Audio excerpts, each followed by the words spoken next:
Un sans-abri pénètre dans le périmètre de sécurité. Les agents se précipitent immédiatement pour l'enchasser. Observant le convoi qui s'approche progressivement, le vagabond se retourne brusquement, sort une arme et abat un agent. Aussitôt, il retire son manteau et brandit un engin explosif artisanal. Sous les regards stupéfaits de tous, il se rue vers le fourgon blindé qui passe.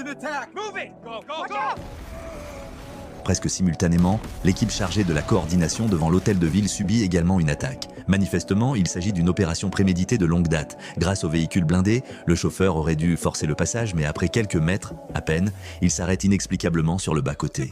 À l'intérieur, le chef d'équipe lui crie de quitter immédiatement cet endroit maudit. Mais le chauffeur sort son arme. Heureusement, l'agent Cui réagit rapidement, ce qui leur permet d'échapper à l'attaque du traître infiltré. Le chef d'équipe, grièvement blessé, fait signe à Cui de protéger le composant confidentiel qu'ils escortaient. À ce moment-là, les tireurs ont déjà encerclé le véhicule. Les balles s'abattent comme une pluie sur la voiture blindée. Cui sait qu'il ne peut rester passif. Il arrache rapidement la goupille d'une grenade fumigène et, bravant la fusillade nourrie, ouvre la portière pour lancer la grenade. Une épaisse fumée enveloppe rapidement le véhicule, obscurcissant la visibilité. Cui en profite pour bondir hors de la voiture et disparaître dans le chaos. Lorsque les assaillants se précipitent pour ouvrir la portière, il ne reste à l'intérieur que quelques cadavres. Le composant confidentiel a disparu. Cui, qui s'est échappé, contacte immédiatement le général Marshall, responsable de la mission. Il lui rapporte l'ensemble des événements et l'informe qu'il a pris en charge le composant. Le général lui fournit alors un code de sécurité et lui ordonne de se rendre dans la planque la plus proche pour se mettre à l'abri en attendant de nouvelles instructions. Il lui recommande instamment de protéger le composant et de ne faire confiance à personne. Cui, qui vient de raccrocher, n'ose perdre une seule seconde. Il se précipite sans relâche vers la planque.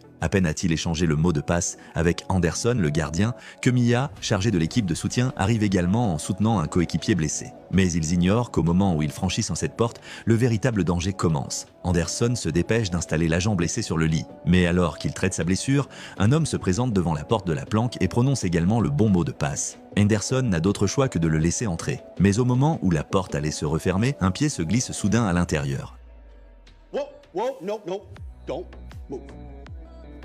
L'homme se présente comme Sorero du département de la sécurité intérieure. Lui aussi a été attaqué, mais pas au même endroit qu'eux. La mission d'escorte étant hautement confidentielle, le fait que différentes unités opérationnelles aient été simultanément attaquées ne peut s'expliquer que d'une seule manière. Il y a un traître parmi eux. C'est alors que l'homme qui a suivi Sorero sort également son arme. Il ordonne à Sorero de montrer ses papiers. Face à cette attitude ferme, Sorero n'a d'autre choix que de déposer son arme. Au même moment, l'homme présente aussi ses papiers. Il s'appelle Langlais et est le chef de la sécurité des services secrets. Désormais, tous les protagonistes clés sont réunis dans cette petite planque.